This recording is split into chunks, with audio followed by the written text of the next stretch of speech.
Eli Mercer rode home from town in the last light of day with a woman sitting behind him.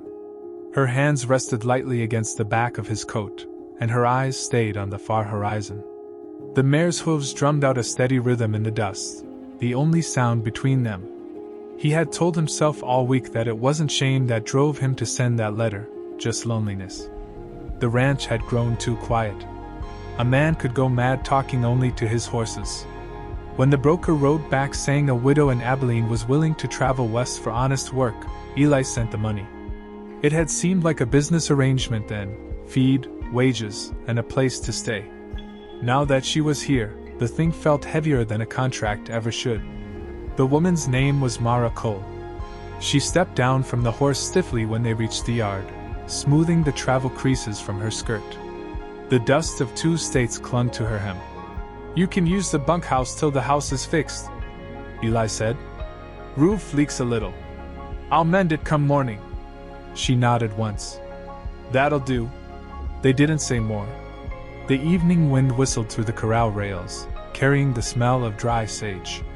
Somewhere, a coyote cried like a ghost that had lost its way home. Mara rose before dawn, same as he did. She cooked strong coffee, swept the porch, and fed the chickens without needing to be told. Eli watched from the barn door, unsure how to speak to her. She worked like someone who had forgotten how to rest. At supper on the 3rd night, she finally met his eyes across the table. "You paid for me," she said quietly. "Now do it." The words froze him. He set his fork down slow. "I didn't pay for that," he said. "You came here for work, and that's all I'll ever ask." She studied him for a moment, her expression unreadable, then returned to her plate. "All right then," she murmured, but her voice held a tremor he couldn't place: fear, relief, maybe both. After that, she spoke little. Yet the house felt different with her in it. Her footsteps gave the walls a pulse again. Eli's life had once been loud: cattle drives, poker nights, his brother's laughter echoing through the bunkhouse. All of that had burned away one summer when a fever swept through the valley and took everyone he loved. Since then he had worn guilt like a second skin. Mara, he learned, carried her own ghosts. Her husband had died in a railroad camp back east. She never said how. The look in her eyes told him enough. They spoke little of the past, but sometimes, when the work was done, they sat on the porch with the silence stretching long between them. It wasn't an awkward silence. It was the kind that says more than words dare to. One dry night a storm rolled across the plains. Lightning forked down and split the north barn in two. Eli ran into the rain barefoot, shouting for Mara to stay inside. She came anyway, skirts heavy with water, bucket in each hand. Together they fought the fire until only smoke and steam remained. When it was over, she was shivering. He draped his coat over her shoulders. "You shouldn't have come out," he said. "You'd have died if I hadn't," she answered. He tried to smile, but his throat tightened. For the first time in years, someone had cared whether he lived or not. After the fire, something shifted. They began to talk, not about love or loss, just the small things that keep people human. She told him how the plains at dusk reminded her of the sea back home. He told her about the brother who used to sing while branding calves. Their words filled the spaces where grief had settled. One evening she found him mending a gate by lantern light. "You don't have to keep paying me," she said. "I've earned my keep." He looked up, surprised. "Ain't about money anymore." "Then what is it?" He hesitated.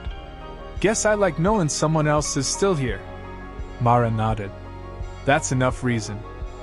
Late in autumn a rider appeared at the ranch, a man named Dawson, mean-eyed and loud. He'd known Eli years before, back when Eli still gambled and drank. "Didn't think I'd find you hiding behind a woman," Dawson sneered. "Heard you paid for her passage." "That true?"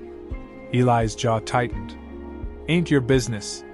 Dawson laughed, spitting into the dust. "You can dress up sin in Sunday clothes, but it's still sin." Mara stepped out from the porch. "You best leave," she said, calm as the still part of a storm. The man looked her over, smirked, and turned his horse. "Keep your Saint Mercer," She won't save you."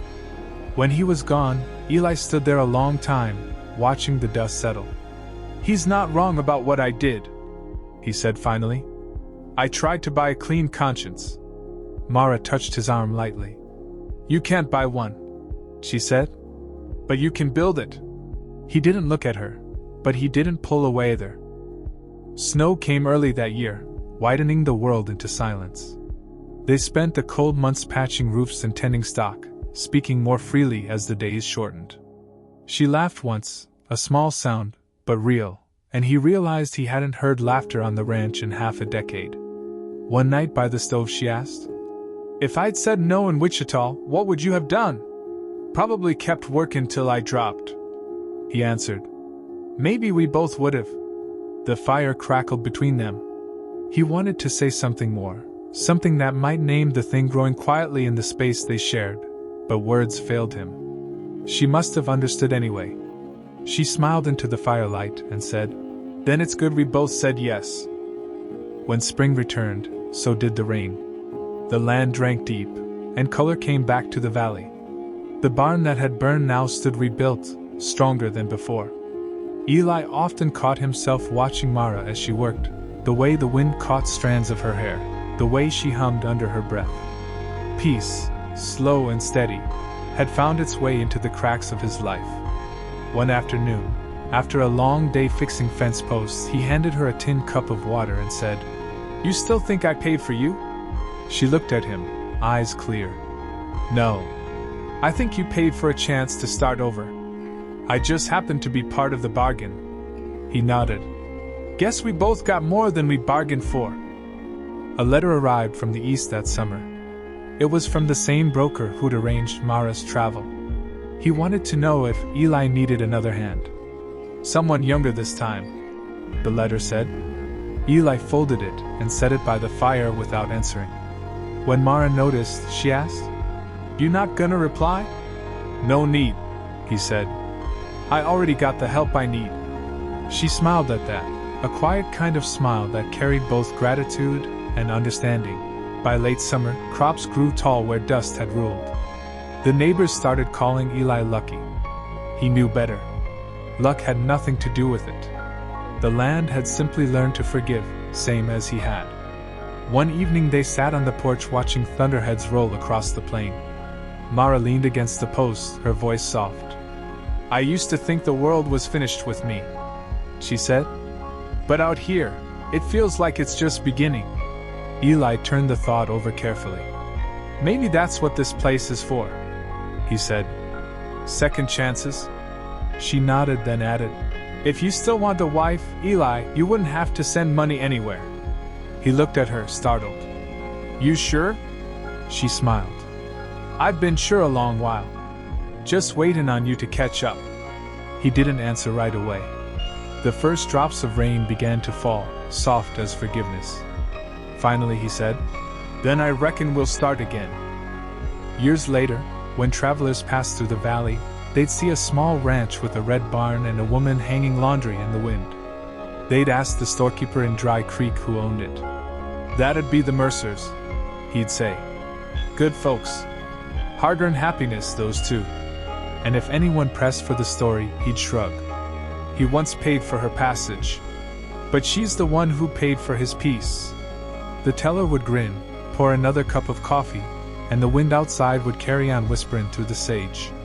Because out there on the plains, stories don't really end, they just ride on, quiet and true, like the sound of a horse's hooves fading into the distance. And that's how it happened on the Mercer Ranch. A man who thought he'd bought redemption, and a woman who proved that peace can't be sold, it's earned, one sunrise at a time. If this story reached you somewhere deep down, don't forget to subscribe for more tales from the dust and the dusk of the old frontier. Because out here, every fence line holds a memory, and every heart's still searching for home. This was You Paid for Me. Now do it. Thank you for riding with us.